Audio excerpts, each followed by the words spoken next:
Hello student, इस video में class 10th के लिए एसिड बेस सॉल्ट चैप्टर में हम अम्ल के विशेषताएं तथा उसके उपयोग की चर्चा करेंगे। पिछले वीडियो में स्टूडेंट हमने अम्ल और भस्म की परिभाषा विभिन्न वैज्ञानिक जैसे रॉबर्ट बॉयल और हेनियस इनके अनुसार बताया था। आइए शुरू करते हैं अम्ल के गुण। तो स्टूडेंट, अम्ल के गुण, अम्ल के कुछ भौतिक गुण भी हैं और कुछ रासायनिक गुण भी हैं। तो पहले भौतिक गुणों में देखिए, पहला गुण है कि अम्ल स्वाद में खट्टे हो।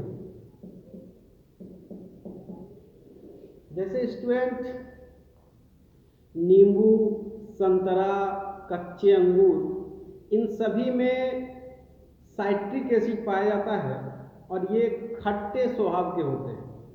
उसी प्रकार दही भी खट्टा होता है क्योंकि दही में लैक्टिक अम्ल पाया जाता है। सिरका यानी 6 से 8% एसिटिक एसिड को सिरका कहा जाता है और सिरका अचार बनाने में उपयोग में लाया जाता है और उसका भी स्वाद खट्टा होता है। तो अम्ल का पहला गुण है कि अम्ल स्वाद में खट्टे होते हैं। इसी में हम लोग कुछ एग्जाम्पल लिखेंगे कि कौन कौन से पदार्थ में कौन कौन से अम्ल पाए जाते हैं। तो आइए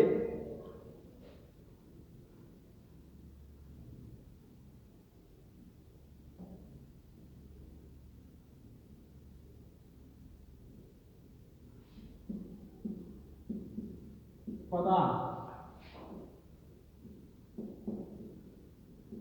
उपस्थित अम्ल। स्टूडेंट, बिहार बोर्ड में बहुत ज़्यादा संख्या में ऑब्जेक्टिव सवाल पूछे जाते हैं और ये ऑब्जेक्टिव सवाल इसी सब उदाहरण से बनता है। इसीलिए हम लोग प्रयास करेंगे कि प्रत्येक गुण में या प्रत्येक टॉपिक में ज़्यादा से ज़्यादा एग्जाम्पल लें ताकि हमारा ऑब्जेक्टिव कंप्लीट हो जाए। तो इसमें पहला लाल चींटी, दूसरा नेटल के डंक, तीसरा बिच्छू के डंक, चौथा मधुमक्खी के डंक। इन सभी में यानी इन चारों में एक विशेष प्रकार का अम्ल पाया जाता है जिसे फॉर्मिक अम्ल कहते हैं। फॉर्मिक अम्ल, इसका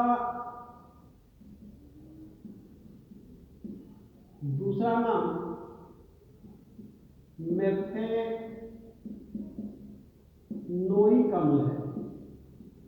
यानी मेथेनोइक अम्ल फॉर्मिक अम्ल का यूपेक नाम।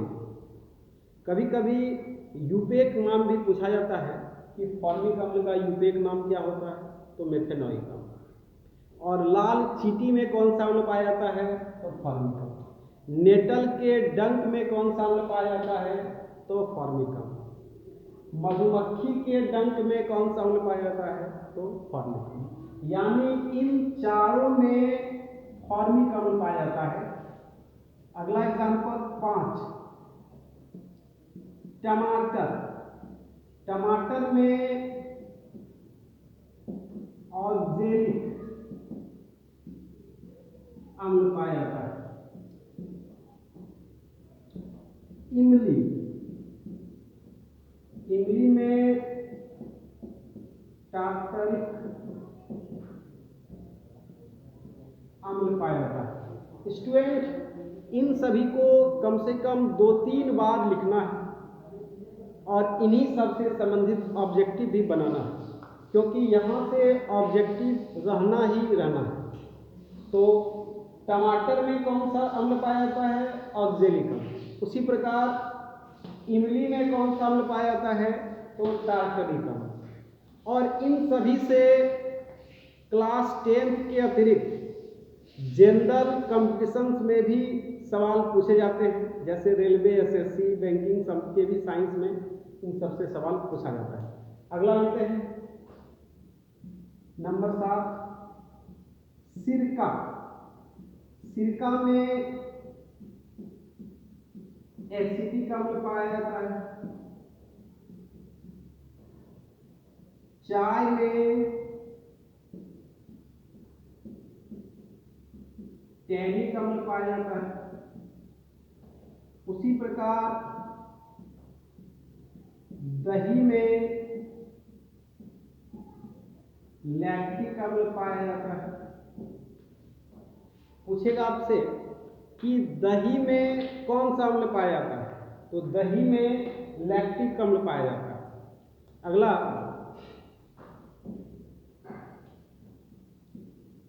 सेब में मैलिक अम्ल।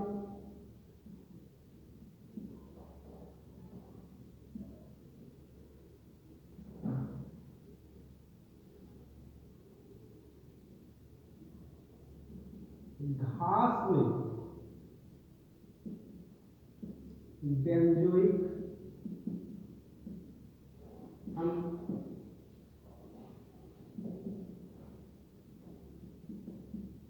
बैटरी में सल्फ्यूरिक अम्ल।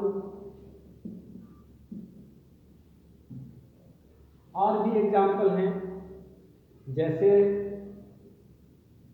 HCl यानी हाइड्रोक्लोरिक अम्ल हमारे पेट के आमाशय रस में पाया जाता है।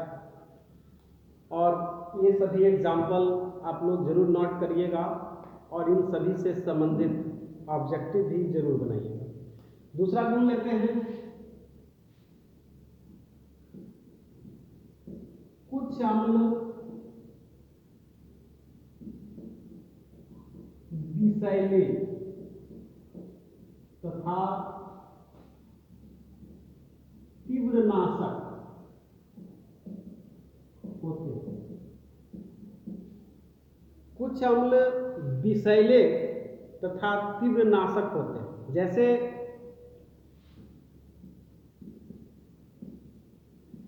फिनॉल एक विषैला अम्ल है।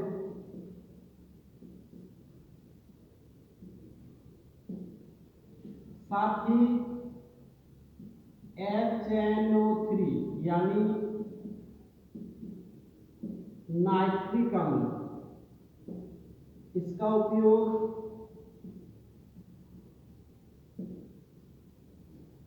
विस्फोटक बनाने में होता है। H2SO4 का उपयोग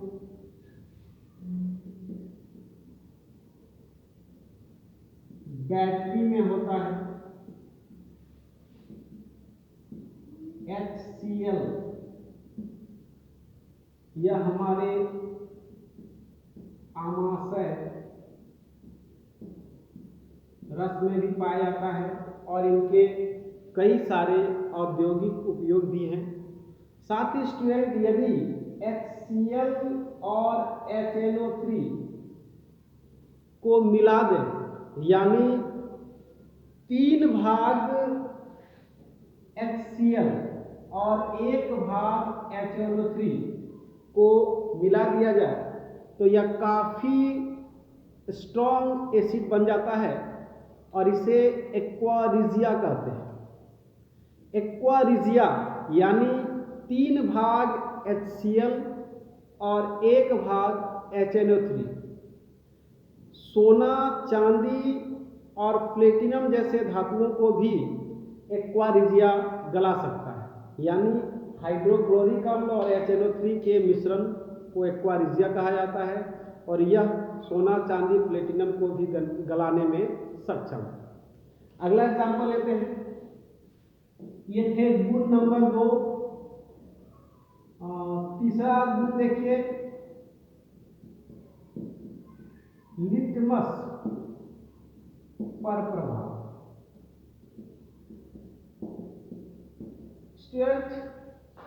अम्ल नीले लिटमस को लाल कर देता है, यानी लिटमस पर अम्ल का प्रभाव यही होता है कि अम्ल नीले लिटमस को लाल कर देता है।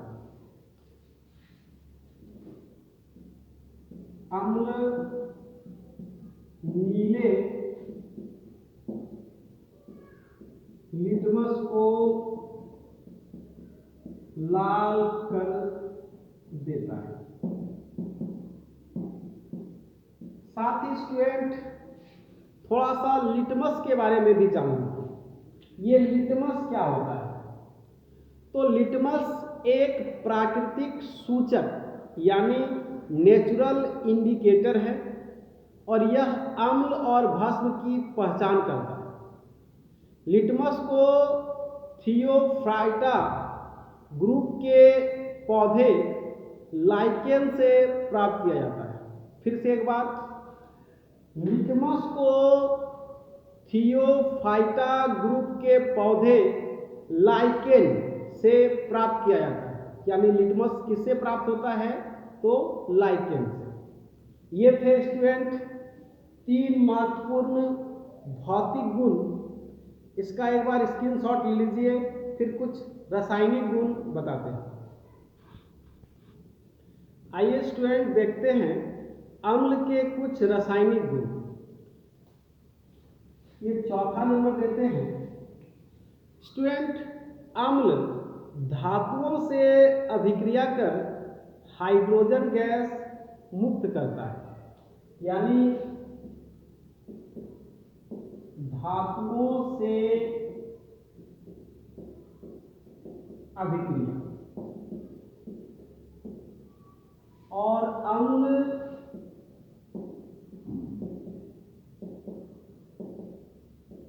धातुओं से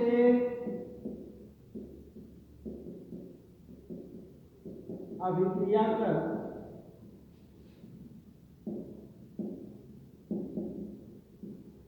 हाइड्रोजन गैस मुक्त करता है। अम्ल धातुओं से अभिक्रिया कर हाइड्रोजन गैस मुक्त करता है। जैसे अम्ल धातु प्लस अम्ल से बनता है लवण प्लस हाइड्रोजन। धातु अम्ल से अभिक्रिया कर लवण बनाता है और हाइड्रोजन गैस मुक्त करता है। जैसे मान लीजिए जिंक हाइड्रोक्लोरिक अम्ल से अभिक्रिया कर जिंक क्लोराइड बनाता है और हाइड्रोजन गैस मुक्त करता है। इसे बैलेंस करने के लिए इधर दो क्लोरीन कर दिए और यह बैलेंस हो गया। क्वेश्चन पूछा जाएगा कि धातुएं अम्ल से अभिक्रिया कर कौन सी गैस मुक्त करता है? तो इसका आंसर होगा धातुएं अम्ल से अभिक्रिया कर हाइड्रोजन गैस मुक्त करता है। दूसरा एग्जांपल, कैल्शियम भी H2SO4 से अभिक्रिया कर कैल्शियम सल्फेट बनाता है और हाइड्रोजन गैस मुक्त करता है। कुछ और उदाहरण ले सकते हैं। तीसरा, पोटासियम HCl से अभिक्रिया कर पोटासियम क्लोराइड बनाता है और हाइड्रोजन गैस मुक्त करता है।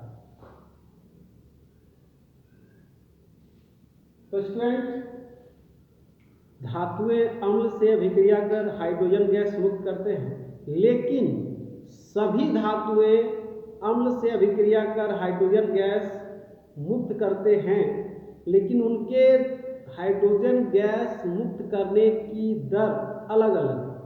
यानी जो धातु अधिक क्रियाशील है वो अम्ल से अभिक्रिया कर तेजी से हाइड्रोजन गैस मुक्त करते हैं। अगला एग्जांपल ले सकते हैं, चौथा नंबर, जैसे लोहा सल्फ्यूरिक अम्ल से अभिक्रिया कर फेरस सल्फेट बनाता है और हाइड्रोजन गैस मुक्त करता है। स्टूडेंट, सभी धातुओं में सब क्रियाशीलता श्रेणी में सबसे ऊपर जो धातुएं रहती है वो अधिक क्रियाशील होती है, यानी पोटासियम सबसे अधिक क्रियाशील है। अगला गुण लेते हैं, गुण नंबर 5,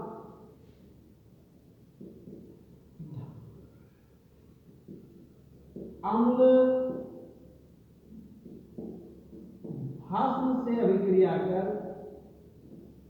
लवण तथा जल बनाता है। ये अगला रासायनिक गुण है कि सभी अम्ल भस्म से अभिक्रिया कर लवण तथा जल बनाता है। स्टूडेंट, जब कोई अम्ल किसी भस्म से अभिक्रिया कर लवण तथा जल बनाता है तो यह प्रक्रिया उदासीनीकरण अभिक्रिया कहलाता है। तो स्टूडेंट, अगला इसी में एग्जांपल ले सकते हैं कि मान लीजिए HCl एक अम्ल है, NaOH एक भस्म है, और यह अभिक्रिया होता है, देखिए कैसे, ये प्लस ये माइनस, ये प्लस ये माइनस, ये प्लस माइनस से जुड़ के बनाएगा NaCl यानी सोडियम क्लोराइड, और हाइड्रोजन OH से जुड़ करके बनाएगा H2, और यही कहलाता है लवण, और ये जल। इसका नाम है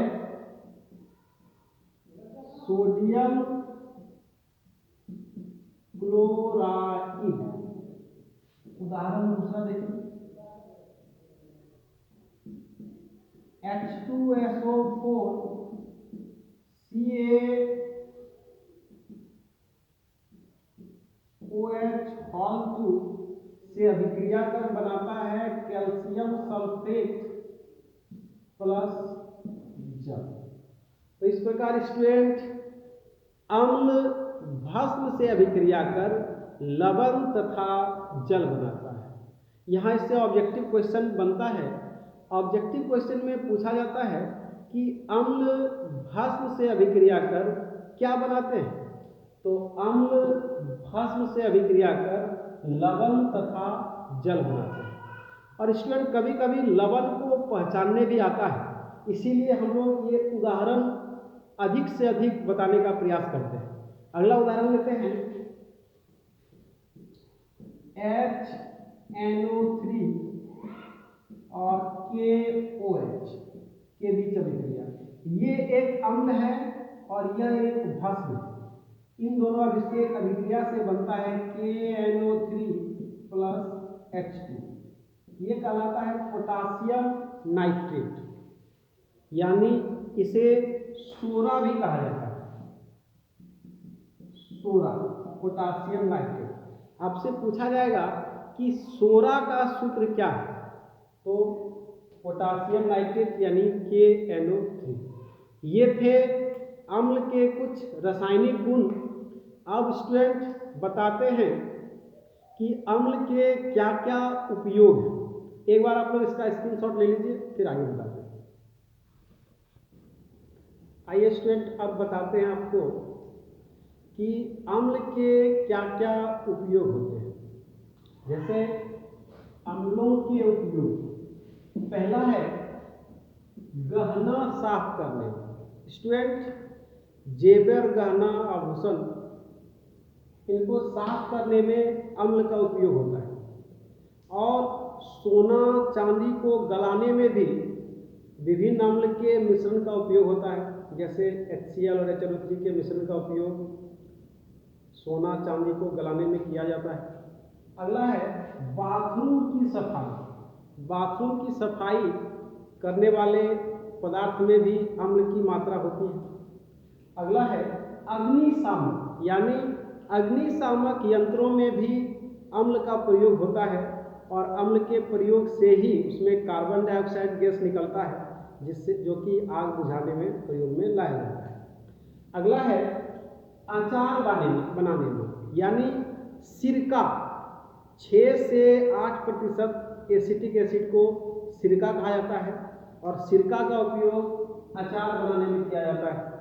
साथ ही बैटरी में सल्फ्यूरिक अम्ल का उपयोग बैटरी में किया जाता है। अगला है विस्फोटक बनाने में भी अम्ल का उपयोग किया जाता है, जैसे HNO3 यानी नाइट्रिक अम्ल का उपयोग विस्फोटक बनाने में किया जाता है। अगला रंग उद्योग, खाद, पेट्रोलियम आदि में भी एसिड का उपयोग किया जाता है। इस प्रकार स्टूडेंट हमारे जीवन में अम्ल के ढेर सारे उपयोग हैं। इनको एक बार आप लोग स्क्रीनशॉट ले लीजिए। फिर लवण और भस्म के बारे में अगले वीडियो में बताएंगे। और स्टूडेंट यदि वीडियो अच्छा लगे तो दोस्तों को शेयर करिए, लाइक करिए और कोई भी प्रॉब्लम हो तो कमेंट करके भी पूछ सकते हैं और चैनल को ज़रूर सब्सक्राइब करिए। वीडियो देखने के लिए बहुत बहुत धन्यवाद।